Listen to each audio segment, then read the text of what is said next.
Good morning, everyone, and welcome to the May meeting of the Lextran Board of Directors. To lead us through this morning's agenda is our Board Chair, Mr. Harding Dow. Thank you, Fred. We'll call the meeting to order, and we will call the roll. Vice Chair Rogers? Here. Mr. Houston? Here. Judge Thurston is absent. Mr. Ward? Here. Mr. Whistle is absent. Ms. Borges-Gonzalez? I'm here. And Mr. Blevins? Here. All right. Seeing as we have a quorum at the moment, we will move on to public comment. Seeing none, we'll move to approval of the minutes for both April meetings. Has everyone had a chance to review, and are there any edits? Seeing none, I'd entertain a motion to approve them both. Motion. Thank you, George. Is there a second? Second. Thank you, Adam. All in favor, aye? Aye. Aye. All right, minutes are approved. No chair's report this month. Fred, general manager. I do want to note that the House of Representatives released the Build America 250 Act, so that would be the next transportation legislation should it pass. There's a long way to go before that actually becomes law. The current bill expires September the 30th of this year. What's in the Build America Act is a reduced emphasis on the climate program. So one pot of money that we have used is the carbon reduction funds. Those will be repealed in the new act. There's much less emphasis on electric vehicles, and it does add fees to electric and hybrid vehicles to help additional revenue source for the Highway Trust Fund. Some transit-specific language in the Build America 250 Act. Again, it's very much fleet neutral, so there's not as much emphasis on electric buses, and emphasis on safety and security programs. So again, there's a long way to go before a new transportation bill is signed into law. I think chances are very likely there's a continuing resolution on the current bill before the Congress is finished with this one. But I will keep the board up to date as it moves forward. Thank you, Fred. We'll move to the performance report. Good morning. We will be reviewing the performance report for April today, and we're going to start with our mission. We serve people in our community with mobility solutions. So some highlights for April 26th. We celebrated the graduation of some new operators and maintenance mechanics on April 1st, followed by the launch of our Lextran service on April 2nd. As many of you participated in, you're aware that much of the month was focused on working on the budget and getting those presentations finalized, all of that good stuff. We also had several professional development opportunities, so several of staff attended the Kentucky Chamber Human Resources update. Some of the planning team went to Lexington hosted the National AMPO conference, and it was a planning tools and training symposium, so a lot of really cool training exercises related to projects going on here in Lexington. And our general manager, Fred, attended the TransDev General Managers Conference. So looking at ridership for April, we saw that it was increased over the last several months. And digging in a little bit to the numbers, we had just over 300,000 rides. It looks like the last time that we were over 300,000 was in October. So that did change. That's a little bit different. Over the year, it doesn't change the decline significantly, but it does help a little bit, and we're seeing the number go up instead of down. So we're optimistic about that. Moving forward, and if you look at the trips per mile, trips per hour, those reflect an increase as well. Looking at on-time performance, we were at 77.2% for the month, so just shy of our goal, but looking to improve that over the summer. Typically, you can see the trend; it goes up a little bit, and then our route analysis team is doing continuous monitoring to understand where there are opportunities for improvement.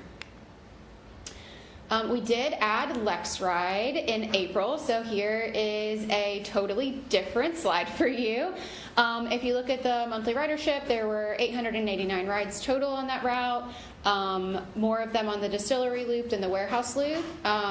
It ran at 90% on-time departures, so doing pretty good on its schedule adherence. We got, in March and April, there was a big push leading up to and then pushes after. We had about just over $2.9 million in ad equivalency. So essentially that would have been a typical spend. So if we could have gotten the same reach if we had spent that amount of money, and we did not. to get that kind of add value.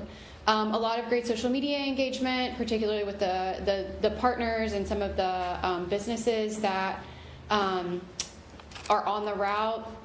And then we found that it jumped right up below the homepage and the bus routes and schedules on our website. And Nicholasville Road is always hanging strong in third on the website, and it got a little bump last month. So we saw some things that we expected on that route.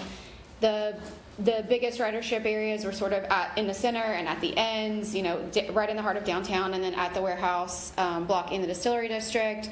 Some other interesting things, the busiest time for the route was between 6 and 9 p.m. and the busiest day was Friday. And just as a reminder, that route runs from 4 to midnight, Thursday, Friday, and Saturdays. So moving on to safety, there were 2 preventable street accidents for the month, and that brings the total to 31 for the year. So kudos to safety for that significant decrease from our previous fiscal year. And then there were 14 total road calls in the month of April, and maintenance completed, per usual, 100% of their preventive inspections. I will be happy to answer any questions. Before you get done, could you go back 2 slides? Yep, here? Yeah. Feels like 4 workers' comp claims in 1 month is unusually high. Is that what leads our injury frequency rate to be so out of whack? That's correct. It's not industry, it's injury. Did I say industry? I'm sorry. No, I said industry. Okay.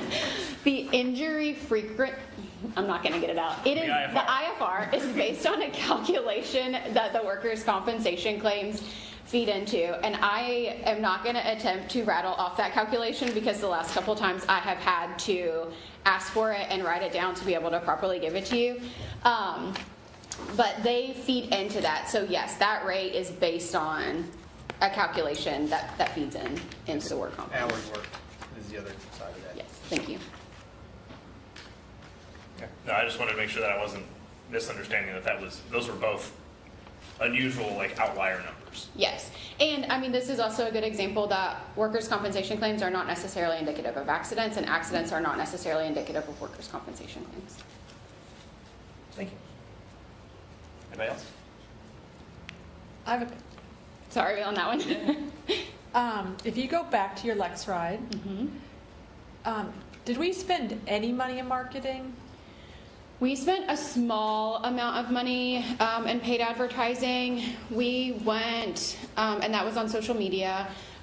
We went through several different iterations of how are we going to do this. Visit Lex was gracious enough to schedule an influencer ride, and so we did sort of a big event with them. They paid for. That they paid for, yeah. Our best content had to do with engaging either with our partners or with the businesses directly involved and sort of benefiting from the route itself. So we found that that the paid ads actually didn't do that well, and so we've pivoted to sort of a different approach. But we tried several different things throughout the month to see sort of what got us the best feedback and the best engagement, and the paid ads were not it. So we spent, I believe, in paid advertising in that way maybe $500. Oh, yeah, Yeah, very low. not a significant amount, not even close to that. Right. Yeah. And then long term, remind me how many months this program is? Through the end of October. So October 31st, I believe, is the final day. It's a Saturday this year. Okay, and all of our costs just go to the operator, right? Not marketing or anything else? Oh. Yes, there is staff time involved. So to say that all of the costs go into that, it would be like a little bit unfair, Right. because it takes time away from our community relations and our marketing team, as well as like the operations staff that are monitoring, the planning staff that are monitoring. So there's a lot of inputs, but yeah, there's the funding that we received is going directly into operating. The $750 we received from the city is going directly into the bus driver. $250. $250. This was $250. Yes, The other one is $750. Yeah. The other one microtransit is yes. $750. Yes, Yes, and then the input from partners as well is going directly toward operating. And then what you're saying is the opportunity cost of staff doing other things that they could be doing on our other systems that they're dedicating towards this route. that Yes. we're just picking up in our fund. Mhm. Understand that. Yep. So then we're at 889 for the month, is that what you? Yes, correct, total. And I remember at some time, you guys forecasted that there'd be a peak. And would you walk over those trends again of, it takes a while for people to get used to these routes. It does spike and then drop and then maybe spike back up again. Yes, and so we have seen an increase again in May. We've seen more ridership in May than we did in April. So one of the things that we wanted to compare it to was one of the former trolley routes. One of them was a direct connector to campus. It wasn't necessarily indicative of what is happening now. So we looked at that, but it wasn't. It's not exactly the same. It's not apples to apples. So we have been looking at the trajectory of the trolley route in the first year. This is actually ahead of it in its first month, but it's on the same trajectory. There will be a climb, there will be an even out, and then there's a potential for a drop. But we're hoping that we can keep the momentum going, keep the partners engaged, and we won't see a drop. So we do know that ridership should be up this month. When it's raining, people are less likely to utilize it. So this last weekend was not amazing as far as like getting out and standing in the rain for anything. But there's a bit of a curve, and I do not have those numbers specifically in front of me. But when we looked at it, we were ahead of where that trolley was previously. So we are still anticipating that there is more potential for growth and that it's going to grow more as the summer months go on. And this is very sensitive to concerts and things at the borough. And Yeah, there's a lot of activity-related ridership. Because basically if there's limited parking, people are going to pick up this. If there's mass conferences going on in downtown, that's what Visit Lex's push, this is going to be higher or lower. And then how they market it for their conferences, so this will be higher or lower. And then we're in the evaluation phase. We're doing this through October. We don't have funding to do it next year. And then I guess I'm just kind of thinking ahead of how do we evaluate if it's something we're going to ask for funding for next year, because I think we're at the point in the FY27 when you present it to council, they also didn't have it in the FY27 budget. And we kind of discussed this last time. Was that in your presentation, just reminding them this is not an FY27 budget, if that's Both. something you want to continue? yes, both this and microtransit was part of that. So, amazing initiative, it may be some one and done, which I think is I don't want it to be, but it's the unfortunate part of. And we need to be open about that, about the possibility that this is the only year without some support elsewhere. Mhm. And so that's what I've seen so many pilots over the last 15 years of is there anything by the time we get to October that we would do differently now to know if it's successful by October? There are a few things that we have wanted to tweak.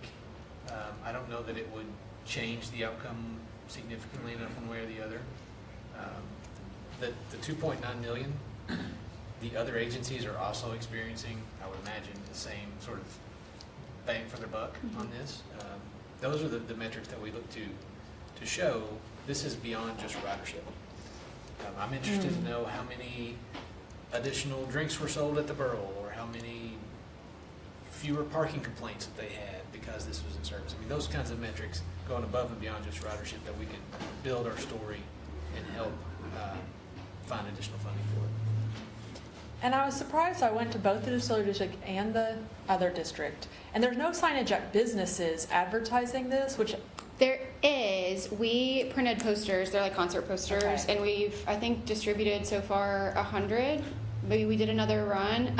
Sort of up to the business owner where and when it goes up. Right. And so we've taken them around. We've asked if we can put them up, and some of them have grabbed them and taken a picture and done all of that. And some folks have obviously been like, I need to talk to my manager about this. That sort of situation. But I was in the distillery district probably 3 weeks ago, and there was one in every business that we went into. So some of them are not necessarily as prominently displayed as others, but we've been working on getting them out, getting them downtown as well, and then figuring out, working with some of the partners to figure out industries that they work more closely with than we do necessarily, to tap into their market a little bit, and just better and more cooperation. Yeah, because I guess for history from new board members, this partly was in push because the city wouldn't build a parking garage in the distillery district using ARPA money, so we're gonna help do other things for transit. And so I guess if this was a drive by the businesses, I guess what responsibility? I didn't notice it, and I felt like I was looking for it, but I was probably looking for it on the wrong place. And it's not our responsibility, I guess, to push the businesses to make it more active. I just, as this board, trying to look in October, if we would do it again.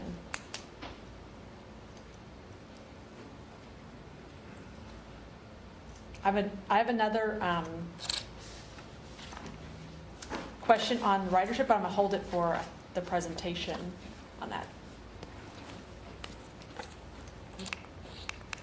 Does anyone else have any questions? Sorry. Thank you. Good.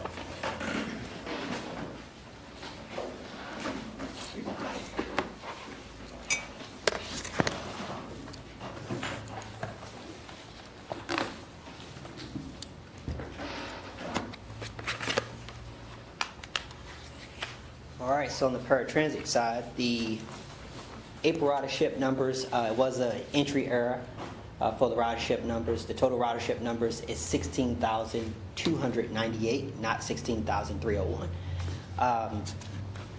It continues to remain in line with the trend when compared to the previous month year to date, and also this would make April top last month as the highest passenger ridership since February 2020, which was about 17,000. So just by a hair, but now tops the highest month. Productivity report, total ridership is up 7% compared to the previous fiscal year. Weekday ridership is currently up 8,000 plus trips over the previous fiscal year.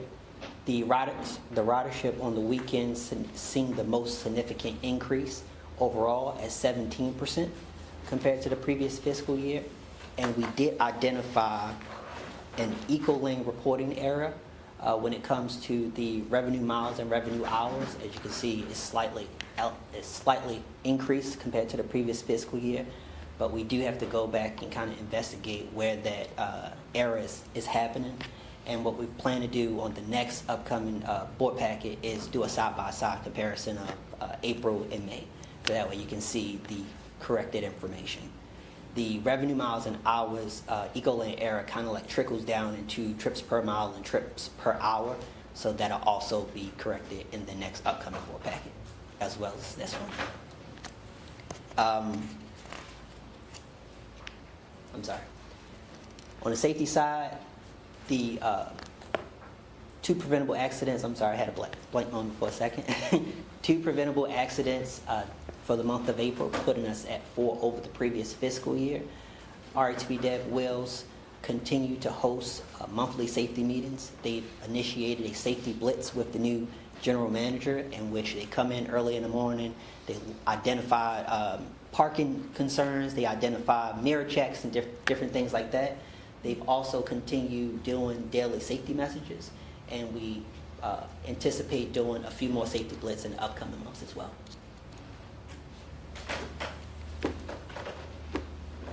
As for the on-time performance, just had to make sure I check my notes to make sure I give you the right information. For the month of April, the on-time performance was 77.2%, not quite at 80% just yet as compared to the previous year around this time. However, I do want to point out and highlight that the on-time performance continues to trend towards the upside, which is a great thing. On-time performance is up from the 4-year average of 70.6%. It's also up 3.2% from the previous month of March, and also up 2.7% from the previous fiscal year. So overall, it's the highest point of improvement for RTB Dev. So I do want to give them a kudos with the highest ridership compared to 2020. So we do continue to meet with RTB Dev team, local team, and corporate team on a weekly basis to discuss on-time performance improvements. And we also anticipate we will be moving toward that 80% goal in the upcoming month. Any questions for me on the paratransit side? Is there a way to parse out on-time performance, like if you eliminate the morning rush hour? And what would be the rest of the day? Yes. I'd be interested to see that. Okay. We'll work on that.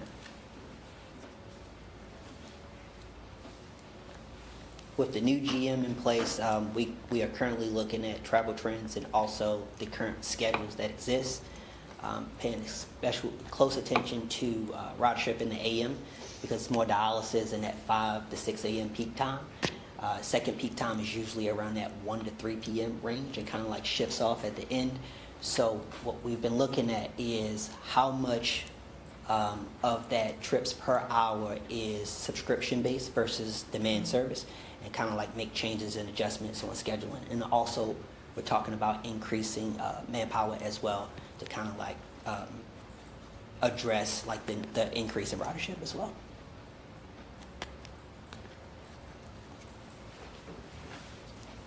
I have a couple questions.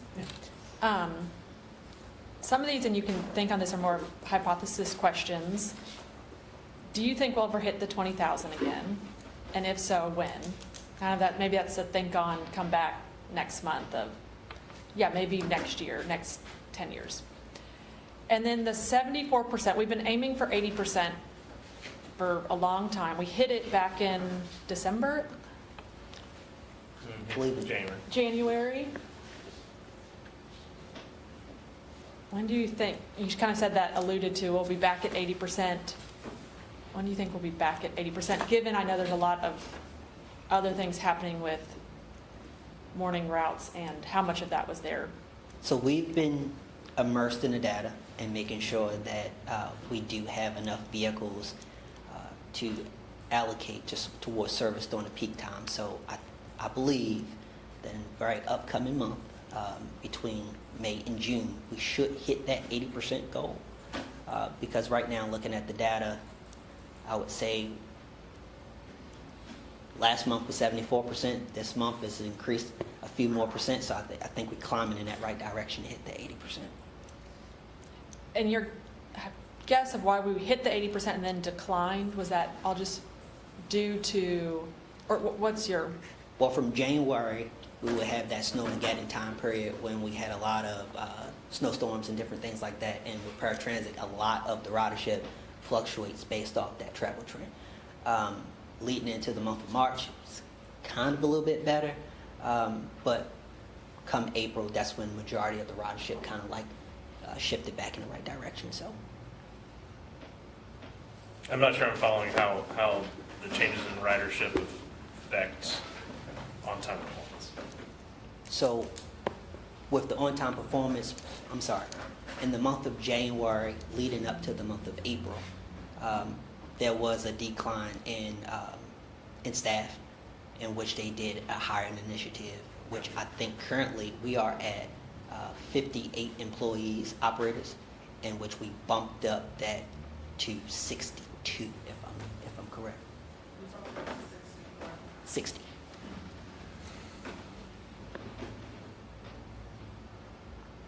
So you think that the decline was a staffing challenge and we're hiring back up and should have enough drivers and Contributed, vehicles on the road to meet the need? It's also contributing to longer waiting times and more trips is the capacity control. Say that again? As trips increase, that puts pressure on the capacity. Right. So that's why if trips continue to increase, it puts more pressure on on-time performance. Right, but I don't want us to be praying for a decrease in ridership. So we have to staff up, and back to Jamie's point of 20K, we have to prepare for the eventual return to pre-pandemic ridership. And that's going to take the same conversation we've been having. Okay, how many vehicles do we need, and how much staff do we need to move this many people? yeah. Because I mean, it's going to happen at some point. 17, I do have to think on that number, but that's one of the conversations that we've been talking about with the increase in ridership at the current staffing levels. It just wouldn't cut it. It created longer wait times. We heard it when we did the feedback sessions this month in May, which we'll talk about in the next board packet. But the longer wait times has decreased and made that on-time performance kind of fluctuate.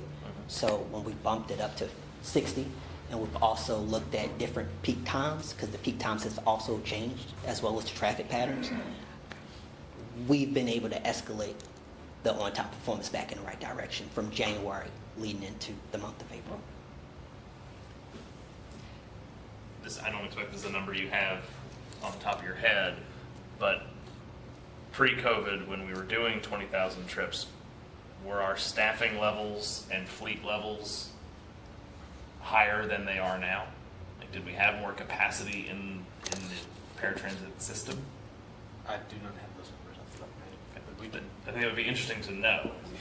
We're saying we're preparing to get there. It'd be good to know how many drivers and how many vehicles we'll need. I'll just see if I can, because that would be in the old Red Cross files. Yeah. I'll see if we can dig that out. Do you know, Nikki, if we have that? Yeah, we'll have to check that out.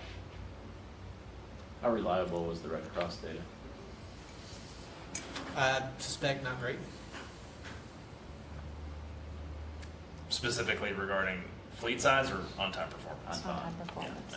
I would agree that I don't think we're getting great data there at the end. Too, maybe.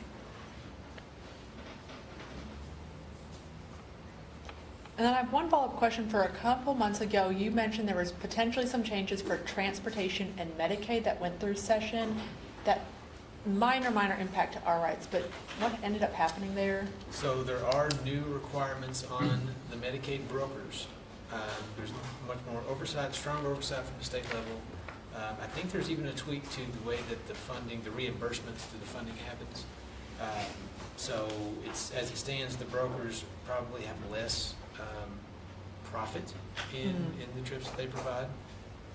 But again, that doesn't affect anything that we do. We're not the broker Right. of Central Kentucky, so that the only thing that could impact us is if we see brokers struggle, paratransit could pick up that only for Medicaid trips within Fayette County, because these brokers can't travel. Because we were having a broker basically buy lump packages and help people get on paratransit to then get to their health appointments. Is Yes, that- the broker has purchased paratransit passes from us. And I think it was minor, but just if that broker goes away because they can no longer make a profit at the margins that they were before, they may or may not be able to get on paratransit without a broker. I would assume you can figure it out. It's not Yes. overly challenging, but So long as they meet the eligibility requirements, then they can use the service. okay. So more just something to look forward in the future.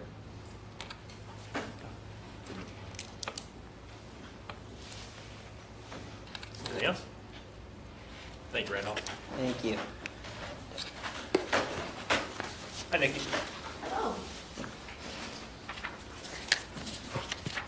Okay, we are looking at the month of, well, if I go the correct way. We are looking at the month of April. This takes us 10 months through the fiscal year. Our operating cash is strong at this point. You'll see this go up for next month. We did receive some federal funds, which I'll talk about when we look at the revenue and expenses. But everything on the balance sheet is pretty similar to last year, and but I'll be glad to answer any questions. I did want to note the work in progress is a little high, 14.9 million. That is grant funds that are waiting to be reimbursed, and we have received some of those, but we received them in May. And you'll see that adjustment done when we do the year-end entry at the end of June. So you'll see it reflected in the probably in the audit, because we probably won't have time to get that in before the June board packet, but you will see that in the audit. But we have received most of that funding. But I'll be glad to answer any questions on the balance sheet. Okay. Property taxes remain right where they should be. We're right about even where we budgeted. We've received right at $900,000 more than we did this time last year. Our passenger revenue is hanging in there. We are a little bit less than last year, but not too much off budget. Federal funds, this is where I mentioned we did receive some funding for April and May. We received $9 million. This counts for our capital maintenance and our paratransit funding that we get from our 5307 grant for last year and this year. So last year, as you remember, our federal funds were very, very late. So this makes up for fiscal year 25 and 26. State funding, we'll receive that probably after the end of the fiscal year, so you will see that reflected in the audit. Our expenses are doing really well. Our wages and fringe are right where they should be. We continue to go up and down in numbers. Just as soon as we think we're fully staffed, then we lose a couple people, and then we hire a new class. So we have a pretty big class starting on June the 12th, so we're pretty excited about that. I think we have 12 to 15 people for that class. Professional services, right on budget. Materials and supplies, this is where we over budgeted a little bit because of bus parts, because we had no idea last year where we would end up. So we're very happy that that is under budget at this time. Diesel fuel is running, our monthly average for April was 403. Our year-to-date average was just 277. That goes all the way back to July. Our last invoice was on the 22nd of May, and that was 427. So it has gone up quite a bit, but I think we'll be fine for the end of the fiscal year because of the cost from July through January, February. Our fuel other, that would be our CNG cost and our gasoline, which we did not use very much gasoline in our support vehicles. We have started using gasoline for our Lextran vehicles, so that has added to that a little bit, but not significantly. We are using more CNG than we are diesel, so that offsets. And CNG right now has dropped. It is $1.55. I think last month it was like $1.76, close to $1.80. So it did drop a little bit. So we're very, very happy about that. Our paratransit expenses are still hanging in there under budget, and everything else is looking really good. We're very happy where we are at this end of this month. But I'll be glad to answer any questions.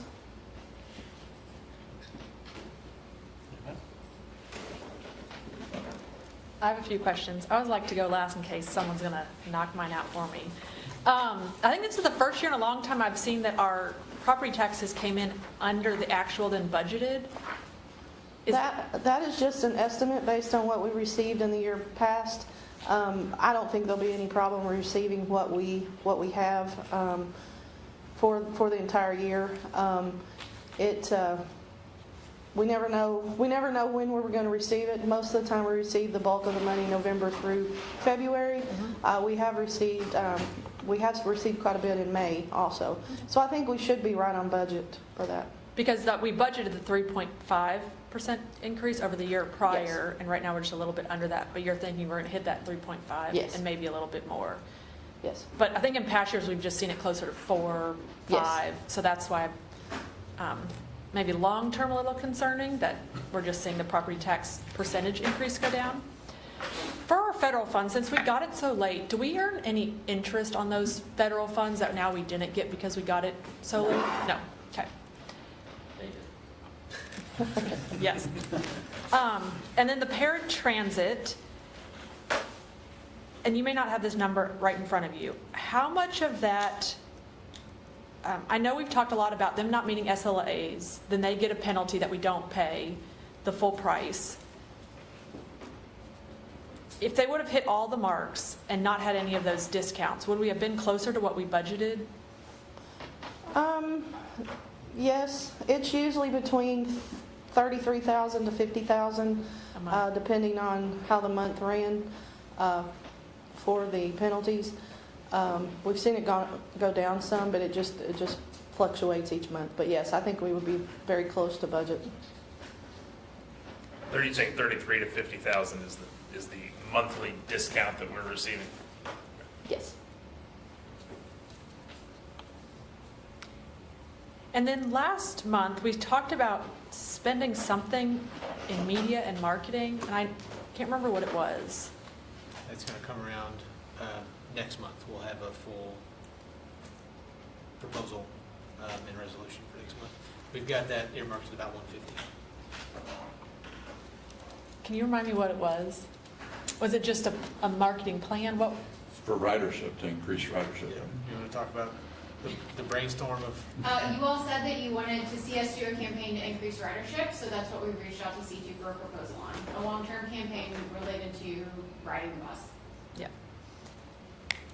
And I know you're always very thoughtful on what we spend money on, what we don't spend money on, if we're getting the pure value out of it. And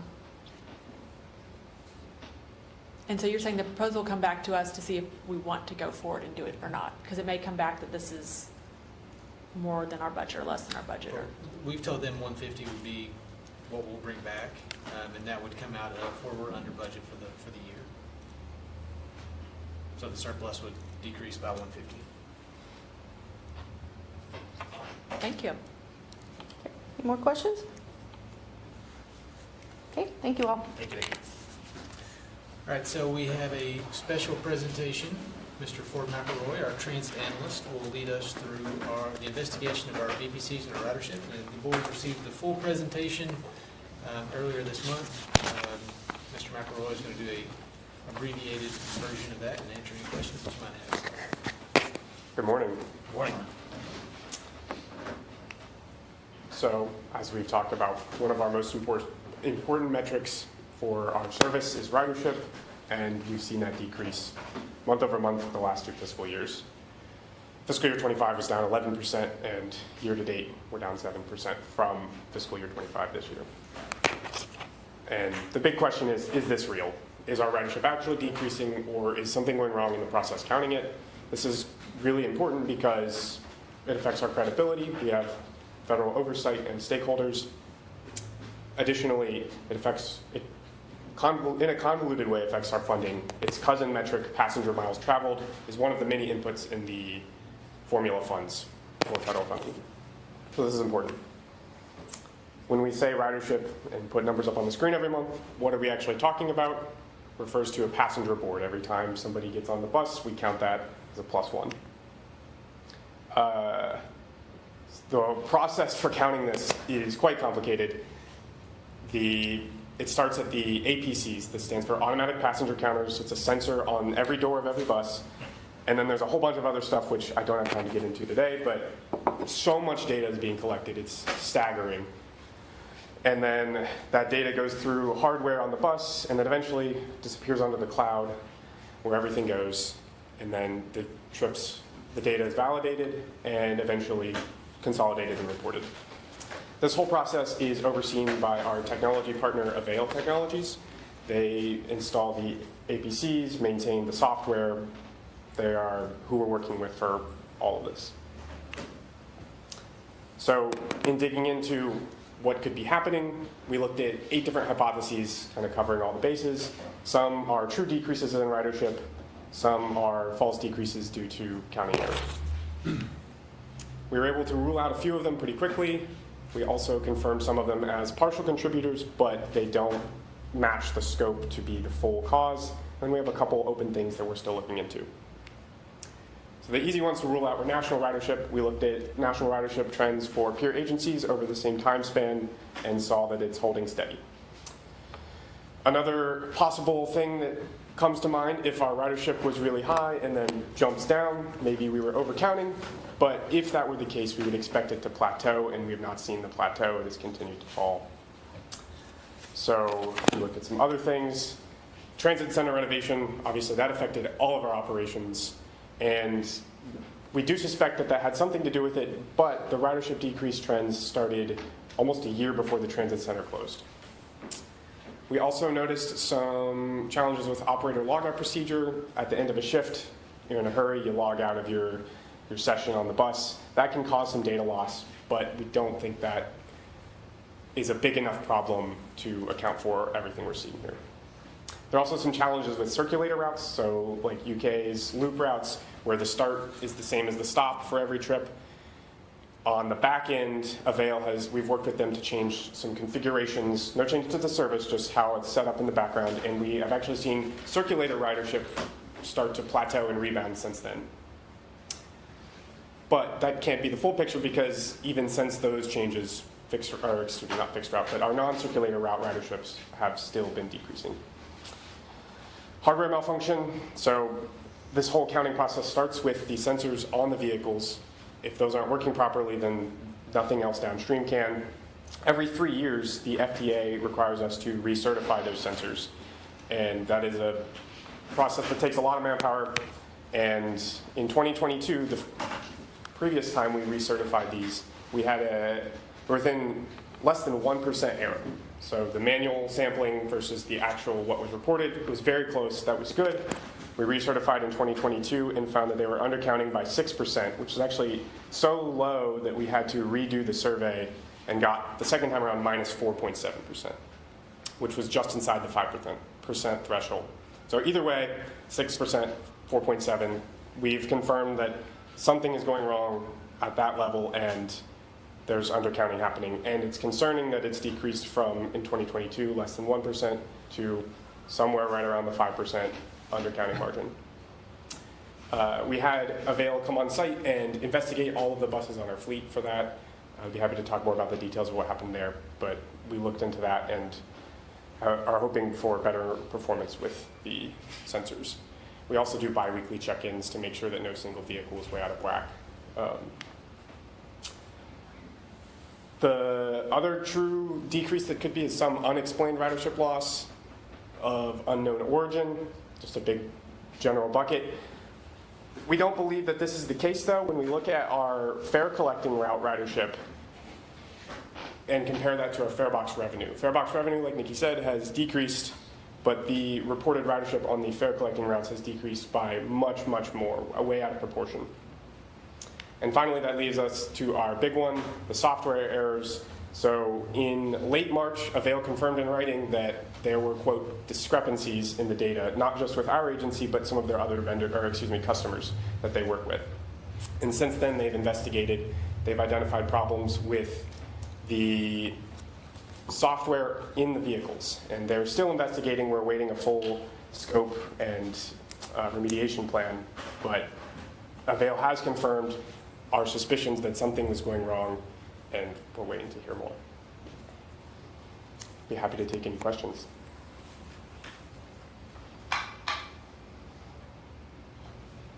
I have some questions, but I first just want to say I appreciate the amount of work that's gone into this, and it's clear how important that it is to us as an agency that the data that we're reporting is correct, and that the public can trust in our service. So I appreciate that. I know it's been a lot of man hours, a lot of people touching this. So I just want to start with that, and then I know that others have questions, and so do I. So Michael, why don't you start? That's a good question.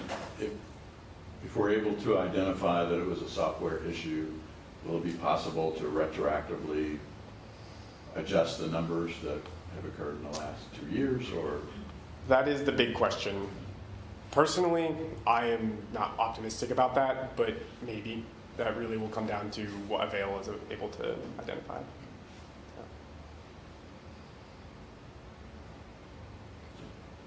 Others?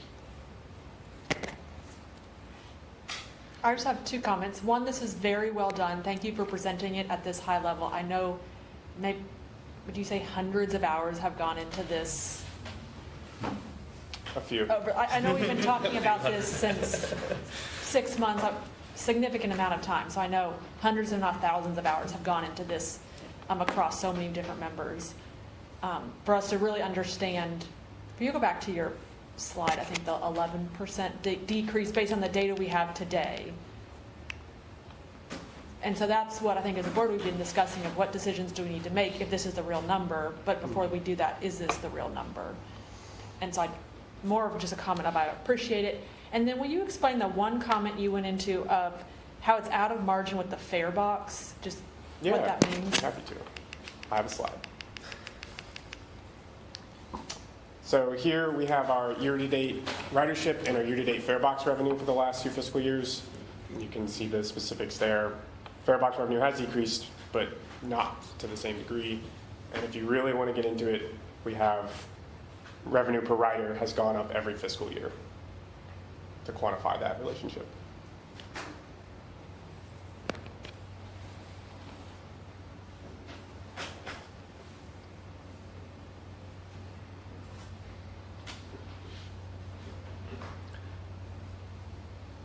Does that answer your question?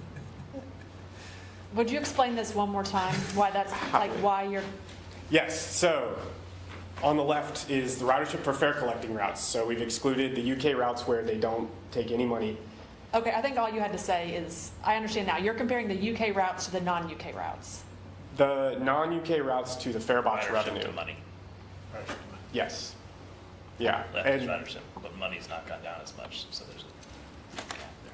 I wasn't putting together all of the, because what percentage of is on the UK routes? A large percent of our ridership is on the UK routes. yes, it varies obviously with seasonality, but it can be, I don't remember the number off the top of my head, but I have, I was close to like 30 to 40% Mhm. of all of our rides are on those non-revenue rides. yes. So on the left here are circulator routes 14, 15, 27, and Lexride. That does include Lexride and Route 15, which is fare collecting, but it gives you at least a sense of the scale between the two for a rough idea.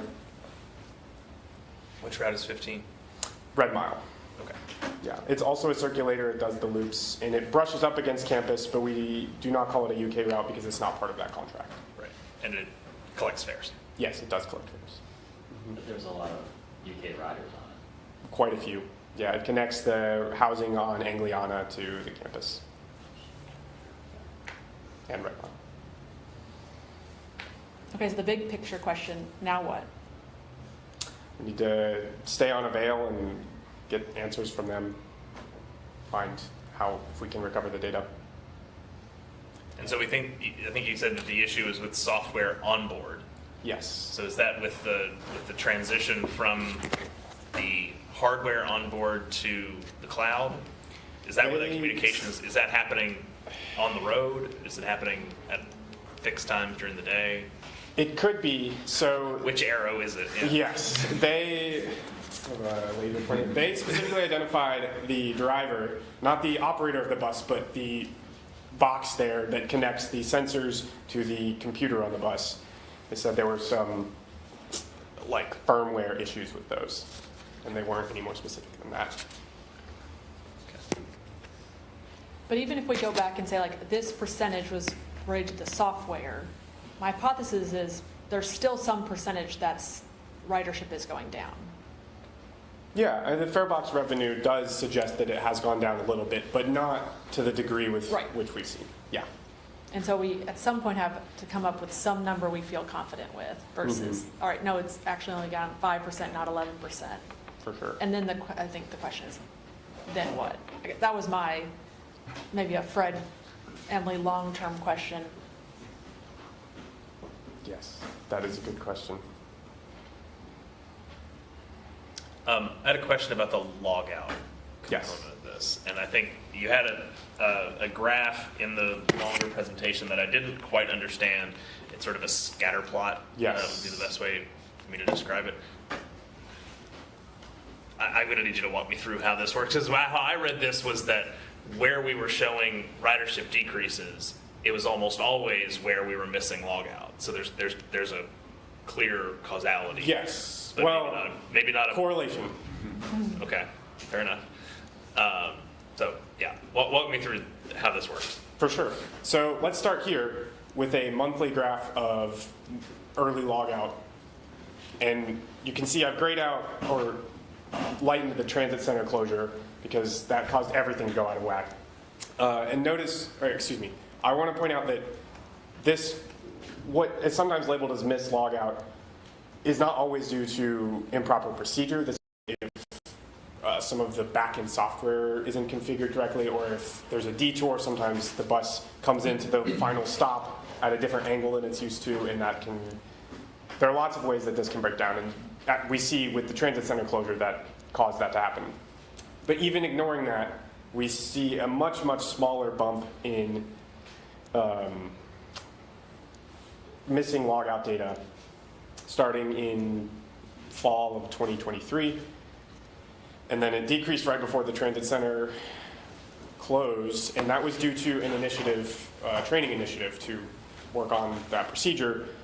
And then it seems like the transit center kind of wreaked havoc on that. So hopefully we can work on that again. But yeah, so the next plot, the scatter plot, I took the percentages, so the y-axis here, how many for that month, what percent of the shifts have a missing log out, and then plotted that against, for the same month, what was the year-over-year change in ridership.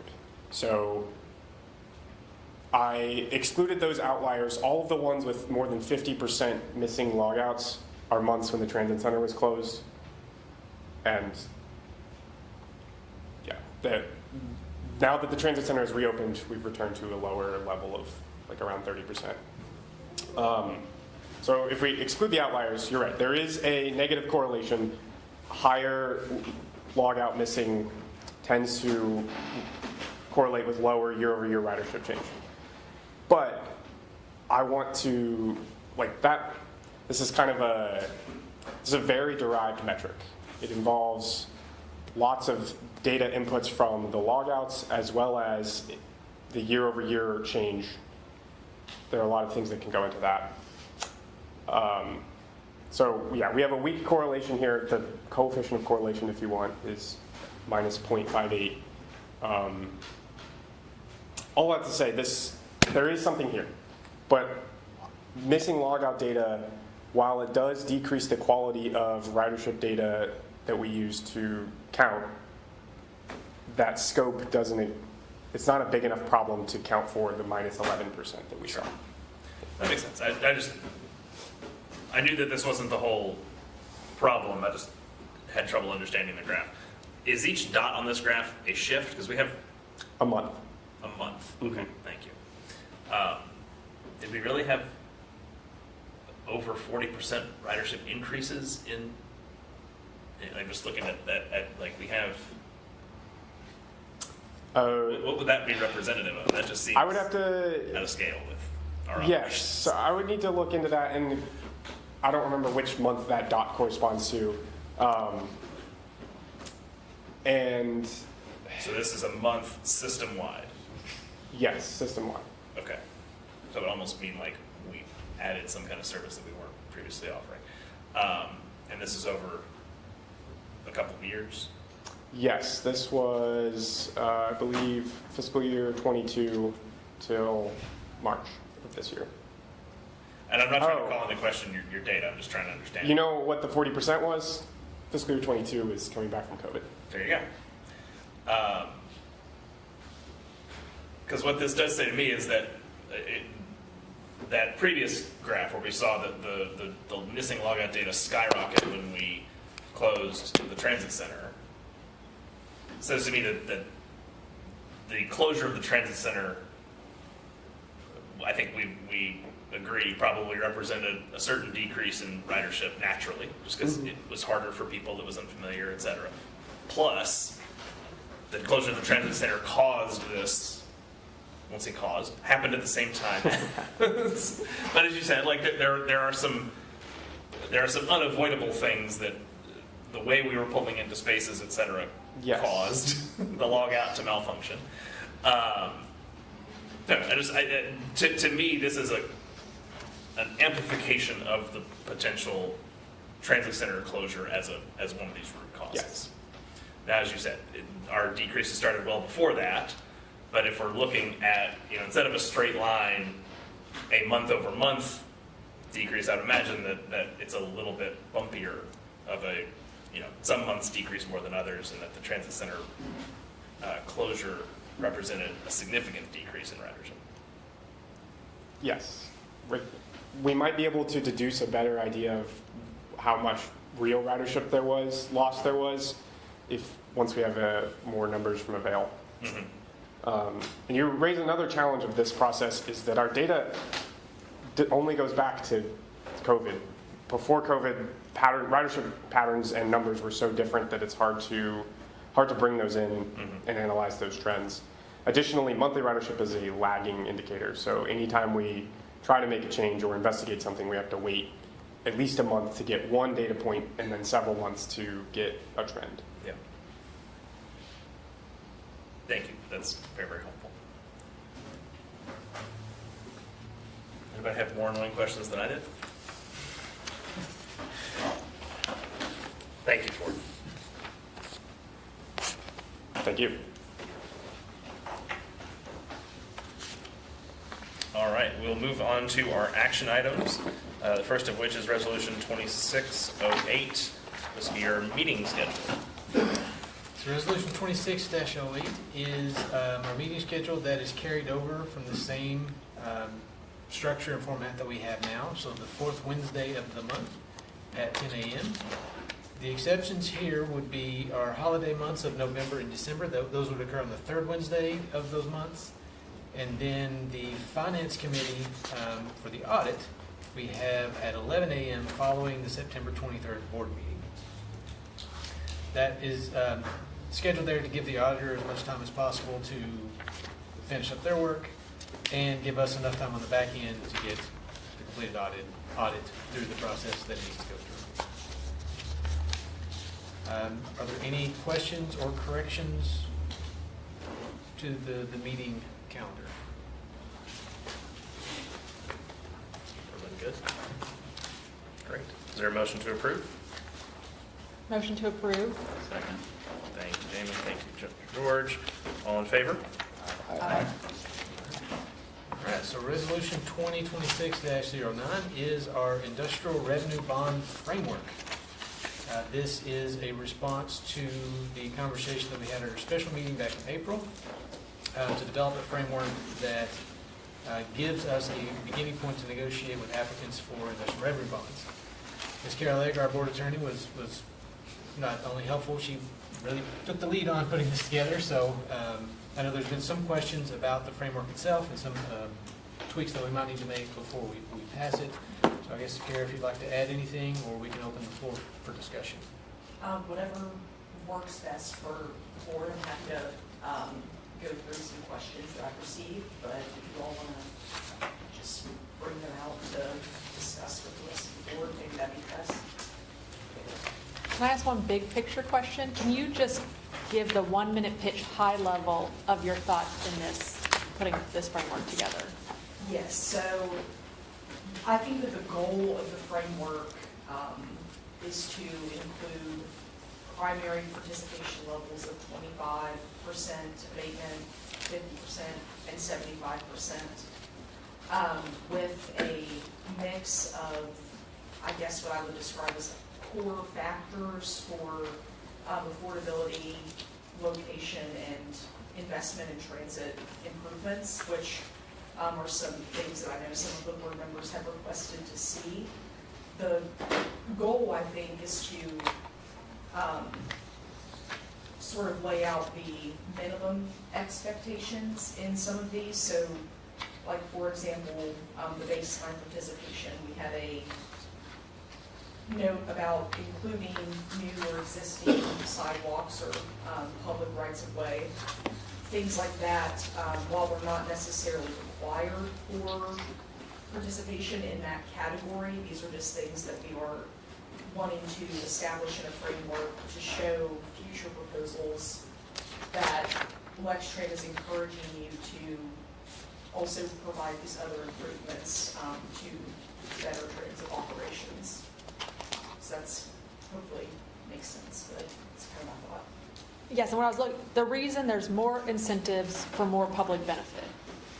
Yes, yeah, that's kind of what the goal was, and I know that there was some question about monitoring the ability to satisfy those goals or like those additional public benefits. I think that type of language could be negotiated in pilot agreements. It's not the way that these agreements, from my experience, typically are structured. There aren't necessarily clawback provisions that are, that say if you don't provide this many bus shelters, then we're terminating this and the right's not available anymore. It's more so kind of like conditioned on that, and kind of an understanding that the pilot payments will be triggered and continue to be triggered under an agreement if those benefits continue to be seen and the community improves under them. But I'm happy to answer any other questions that we want to go through here. Because the monitoring and triggered ones, I think were the two that I sent just to be prepped beforehand. So for example, we're saying if you get 20% of affordable housing or 20% of a workforce housing, you get the 75% abatement. If someone switches 3 years into the development and it's no longer workforce housing, it means what happens? Well, that, from my understanding, that would be an issue under the city's policies and procedures. So it would probably be like a trickle-down effect of that deal is found to be not in compliance with the city's goals and objectives. So then any agreements that are flowing down from the city's primary agreement with the developer would be impacted based on the developer not following their end of the deal with the city.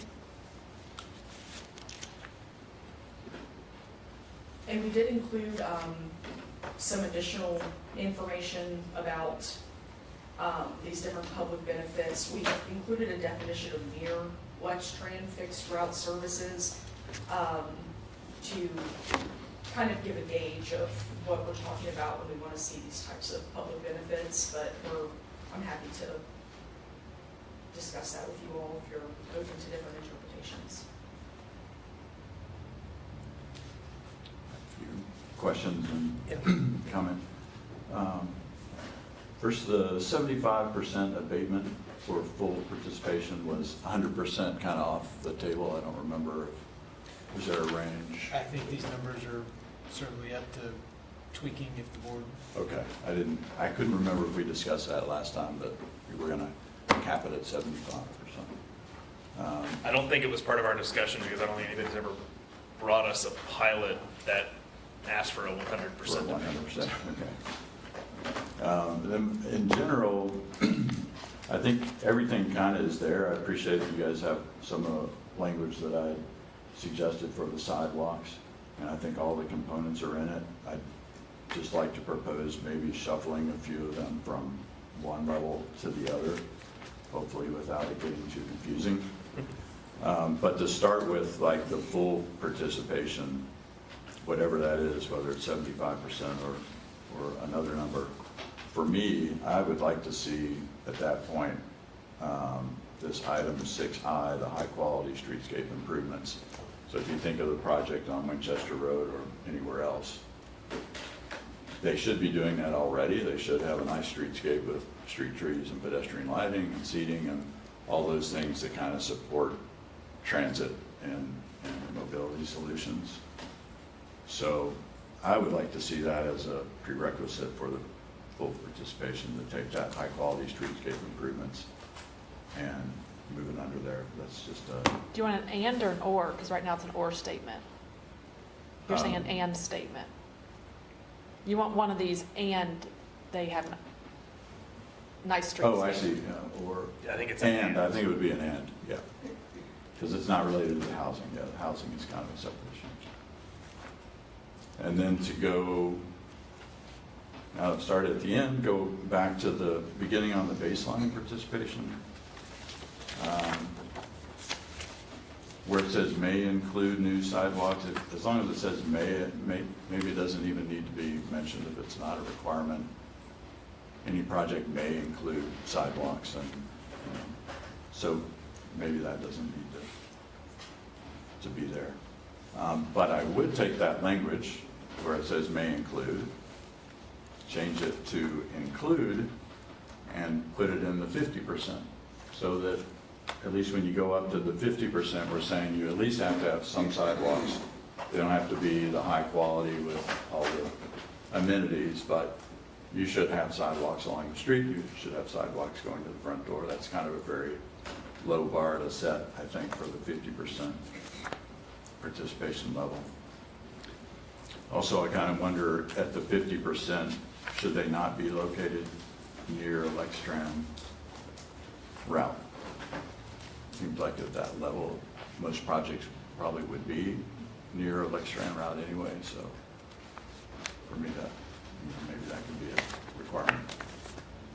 And I think the location, what's the footprint of the program? It's just downtown, right? There's some geographical boundary on where the city will allow these projects to occur?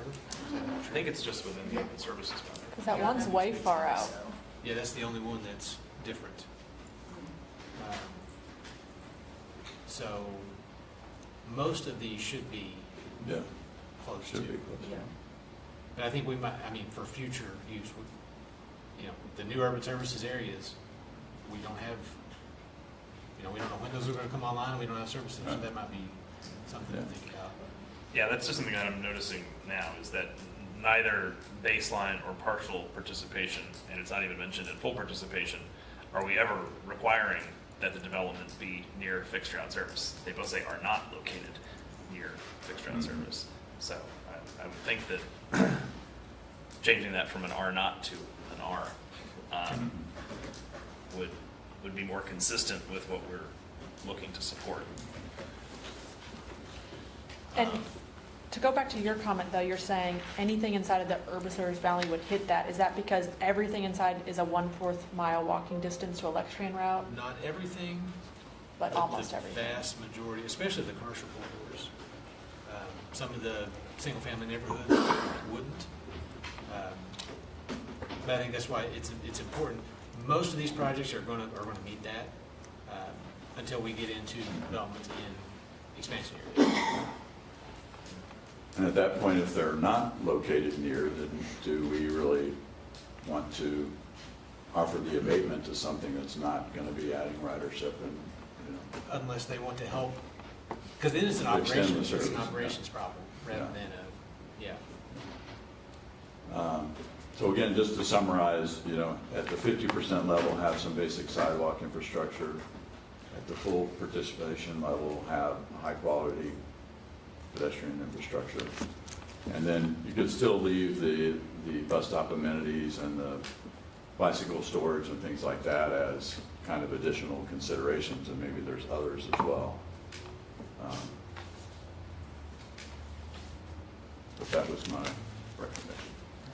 So you want to include sidewalks, safe pedestrian connections in The 50%, 50% and Yeah. 75% as an and statement. yes.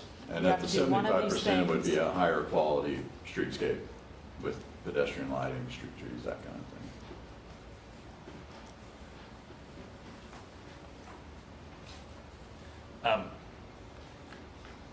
That was one. Question about the baseline participation. If a project doesn't have at least 20% residential units qualifying as affordable or workforce, I'm not sure it's a qualifier for the IRB program at all. So that, you're correct for the leaseback arrangement. So Okay. maybe it's not appropriate to put it in this way. I mean, there is an opportunity to obtain the IRB with the city, not through a leaseback, or I guess you have to meet those workforce or affordable housing criteria to have the leaseback arrangement available to you, Okay. is my understanding. But under a traditional structure, the city would be open to. You think of the solar panel project, how does that one fit in? It's not housing. It's not housing. Right. So it wouldn't. So that would automatically put that in the 25% bucket. Start there. I think it's the other way. If it has housing, then it automatically goes past from 3 to 4. That's how I'm reading it, yeah. Yeah. Okay.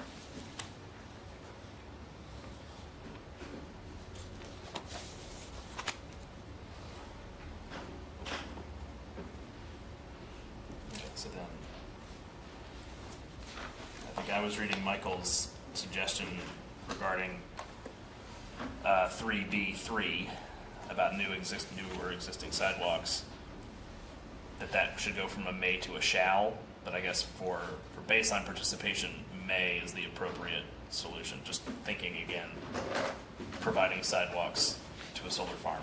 Yep. It's not something we necessarily want to require. But that same clause regarding sidewalks makes its way into both items 4 and 5.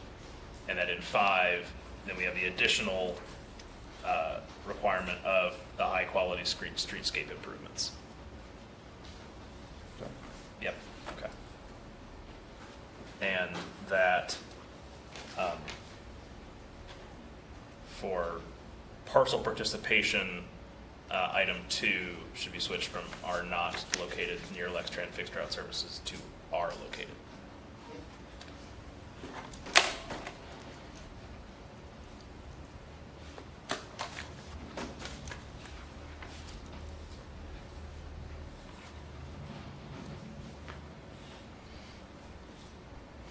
Does the high-quality streetscape improvements need more definition? Where does this come out of? This is about the least amount of definition that you could have. I tried to summarize it very succinctly. I mean, you can get down to, you know, tree spacing and things like that, which I don't think we want to go that far, but One thing that we could reference is certain parts of the place builder document that governs developments like this. You know, that would be a place for us to sort of insert a chapter and verse reference. There's something to tie this back to. To your point, I don't think it's going to get into tree spacing and things like that. The zoning code governs a lot of that already. but not, maybe not as well as it should at the moment. I know that's an area they need to work on because, you know, you've seen plenty of projects around town that don't have very high quality streetscapes, so hopefully this would help us get there. But yeah, we can expand on that or tie it to the land use documents or the place builder. Be good to have it tied to something. And since place builder may or may not be the name of the document going forward, I would just refer to the comprehensive plan, because that's ultimately what where that came out of, and where our land use policy broadly, you know, conceptually lives. That trickles down into zoning, but is when you're talking about a new development plan, they're going to go back to the comp plan to decide whether it meets the thresholds or not. So, kind of how we would insert that in here. So we have the other one, Rose Tower, for example. Mhm. They already have sidewalk, they already have trees. It may or may not be possible for them to improve the streetscape. That's true. I think that's But as where long as they're not taking them out, I think that because that's always a possibility. We can always clarify to the extent possible without removal, unless there's, you know, substantially similar replacement. And sometimes that may be a reason. The word improvements has a different meaning sometimes in Michael and I's business than anybody else's. Improvements just means doing anything, or that it's there, that there's something other than, you know, curb and gutter. Yeah, so with that one, it would already qualify, right? If it already has. If it already has, Yeah. that, yeah, I We're think not that's a saying big. Build new. I think we could use our discretion to say, you know, it has the existing sidewalks and they're high quality and they meet that threshold. Yeah, so maybe we just strike the word improvements, and it's just high quality streetscape is being provided. And something to the effect of in accordance with the comprehensive plan. Is that how comprehensive? I think that's broad enough, but gives it something to land on. Yeah.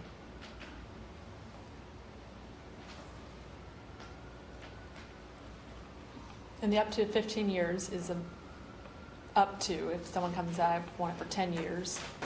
Yes, yeah. Because the that ones would we've be- seen so far, I think 10 years. That would be fine. So under the city's procedures, projects that have 20% of affordable housing may qualify for up to 15 years. So less than 10 would be acceptable. But projects that provide at least 20% workforce housing are limited to a maximum of 10 years. So do we need to change that then? Maybe you just say. No, up to 15 Okay. still Program makes sense, limits. because it's, I see.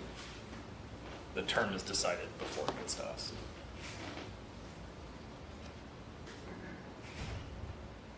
Is it going to be possible to approve it with these changes, or is it need another? You can make a motion to approve with the. The just As amended. Yeah. I do have a quick question about, let's see, 5B2, where it says significant developer investment.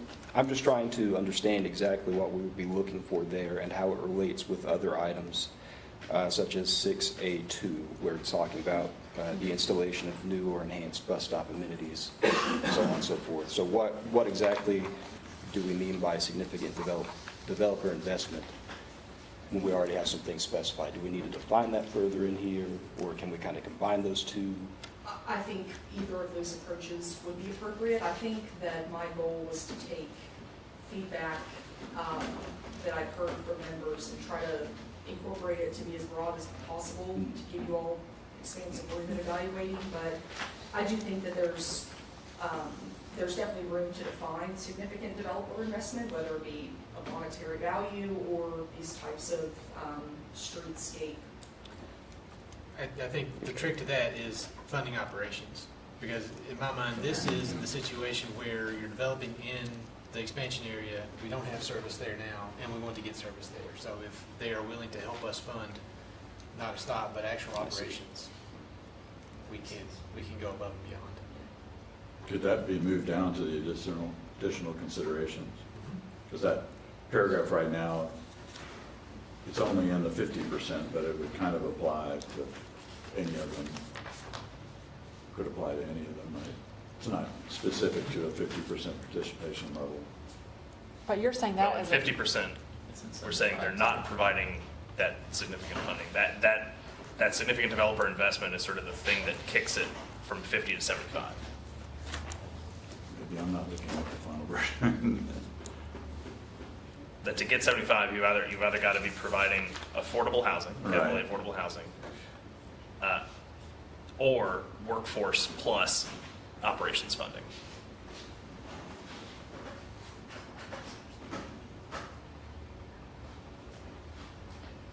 Okay.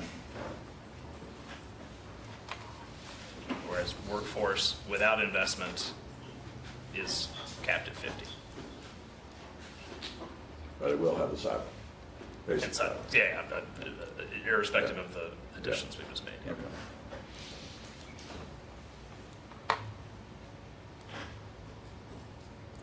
Should we include a minimum increase to what we're getting versus what we're currently getting?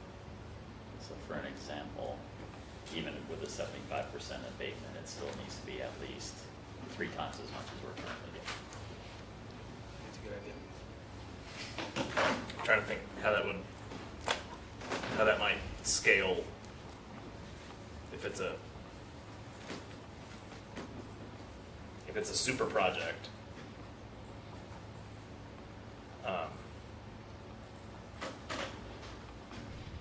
I would need to think more about If it's a, how that effect would work. It depends on where we're starting from. Yeah. So if we're starting from $2,000, Right. and we're saying we need a minimum of $6,000, and if the 75% abatement would take it under 6 million, we would get to 6 million, or 6,000. 6,000. Excuse me.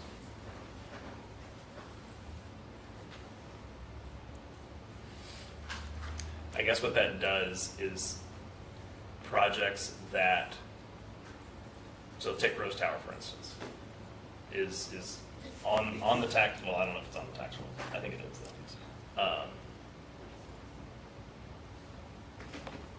The abatement they're seeking, I don't remember do you remember if the abatement that they're seeking, just using that as an example, would reduce their current payments to us? Is their pilot lower than what we're currently getting, or is their pilot higher than what we're currently getting? Given that it's an operating building that's presumably rent-producing. I think the taxable value of the property after construction would be higher. So we would Yes. But is year one of the pilot payment higher or lower than our current? I think, George, you're talking about what our current With that draw one, is. I think, don't quote me, I think it remains constant, but they're paying up front. They're giving us an actual payment ahead of redevelopment, offset. I see.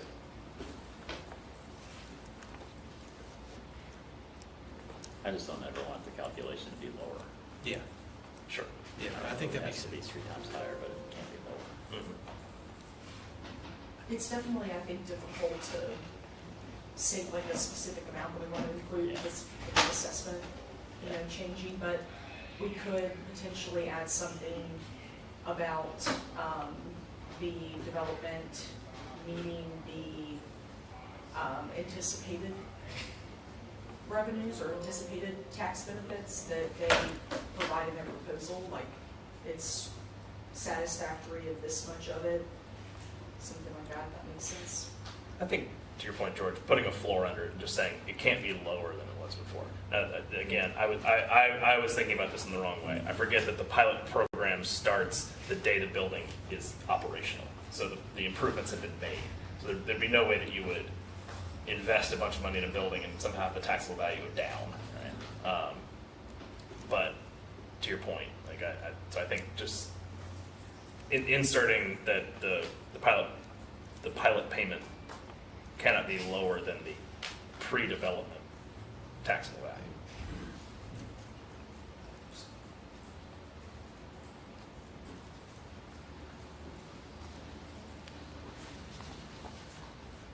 I have one logistical question for you. So we developed this framework.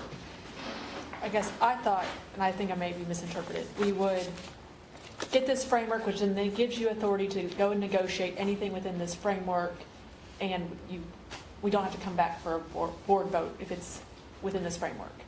We would have to come back for a board vote with the actual language of the pilot ready. Yes. drafted. So then and I could say, all right, this is what the pilot agreement is, this is how it meets our framework. The board then has the ability to change, alter from that point on, but Yeah, we that, have to, approve via formal. board And how action. many do we have waiting on us right now actively? 3. We have 3. And how many do we need to get any kind of time urgency to? That 2. All right, we have our framework, we passed our framework, you've got 2 people waiting on us to pass this framework. Can it wait a month or no? Or do we need another board meeting in between? I can ask the developers that question. My sense is that it could wait a month. Yeah. Wait a month for what, the framework? No, the framework gets passed to- today, you then yeah. have to negotiate the pilot, which then needs another board Yeah. meeting. And I wonder if, after this is done, could I have the ability to be like, all right, we have a tentative agreement in place pending board approval? Would that satisfy any of the city's requirements for the developers? I believe that it would. Would? Yes. Yeah, like I think that is the next step that you would take to bring back to the board. And presumably with this framework in place, a negotiation should hopefully be made more swiftly. So this would be something that I think, because it's, it is somewhat time sensitive and narrow enough that we could call a special meeting We could. to deal with just this issue.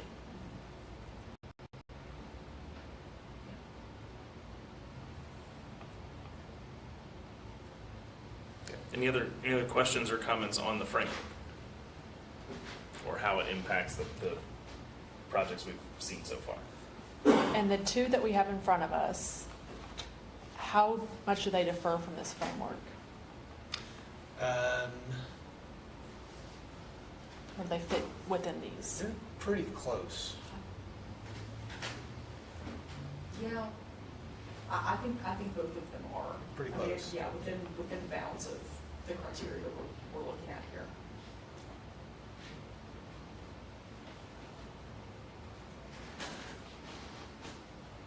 Is that advocating for approving this and then adding to the agenda today to deal with those? No, I was just looking to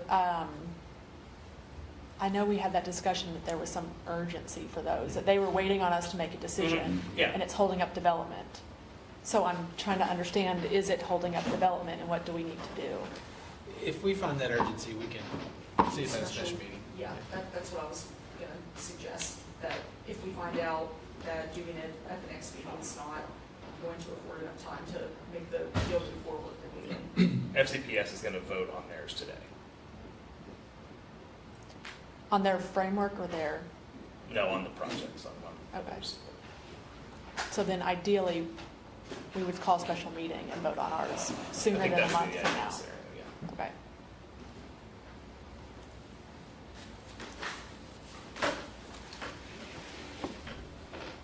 Okay. So then, is there a motion to approve the framework as amended? Do we need to read through the amendments to be clear, or I think you've been keeping track? Yeah, so if you want to just generally speak to the changes that we're making, not necessarily in detail, but how we're adding those specific sidewalk things. Yeah, so I'll say as amended, including item 3B2 shall be amended to state are located near Lextran fixed route service. That item 4B2 shall be amended to state are located near Lextran fixed route service. To add an item 4 to item 4B to include the same text as item 3B3, Except will include. except that it shall include or existing sidewalks, ...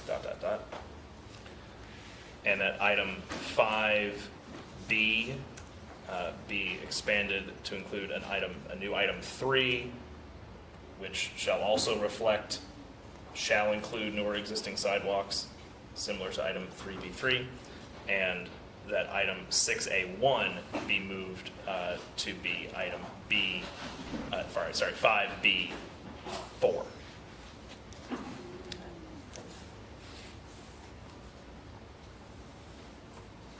It's probably more confusing than it needed to be.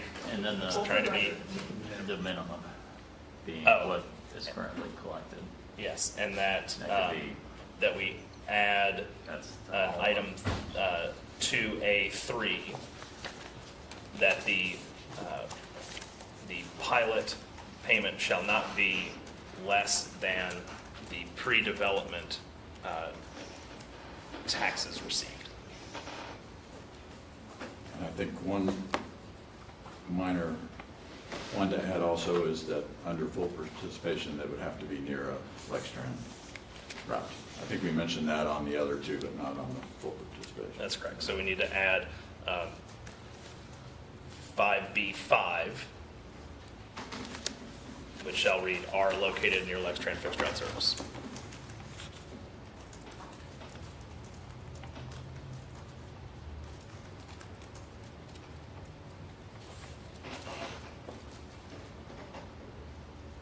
So is there a motion to approve as amended?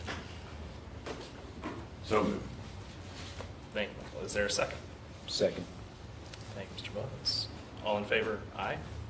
Aye. All Aye, opposed? yeah. Okay. All right, leave me hanging there. No. All right. Thank you all. I appreciate the thoughtful work on this, Kara and Fred and everyone, for their excellent questions and thoughts. Moving on, we do have a need for closed session to, let's do change order report real quick. No change order report, okay. So then, we have a need for closed session to discuss real estate. Jane, would you read us in? Yep, I hereby move we go into closed session pursuant to KRS 61-810. Thank you. Oh, so that we may have a discussion regarding the future acquisition or sale of property by Lextran where publicity would be likely to affect the value of that property. Who do we need to stay? directors.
No action. If that's a closed, yeah, if that's a closed section, no action is taken.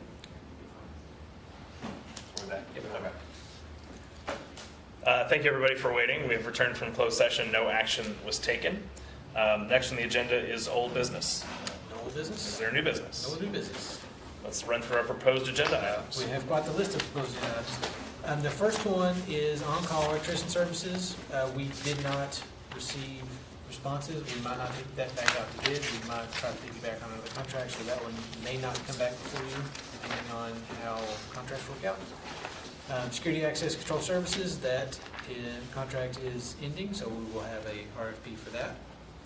The marketing campaign that we touched on before, we plan to bring that before the board next month. Bus purchases, this is the grant funds for the 7 compressed natural gas fixed route buses. There is a potential also for some Volkswagen money that was left over to buy an additional bus, so we'll have that prepared for you next month. It's also time for our nominating committee and leadership elections. We will hear from TransDev as their quarterly TransDev update, and then we hope to have an update on our fare collection conversation. Also, the potential of the IRB actual agreements, whether or not that will be next month or a special meeting, is yet to be determined.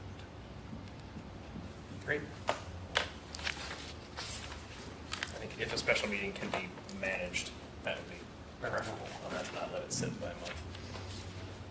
All right. Anything else for the good of the cause? All right. Thank you so much. We're adjourned. Thank you all.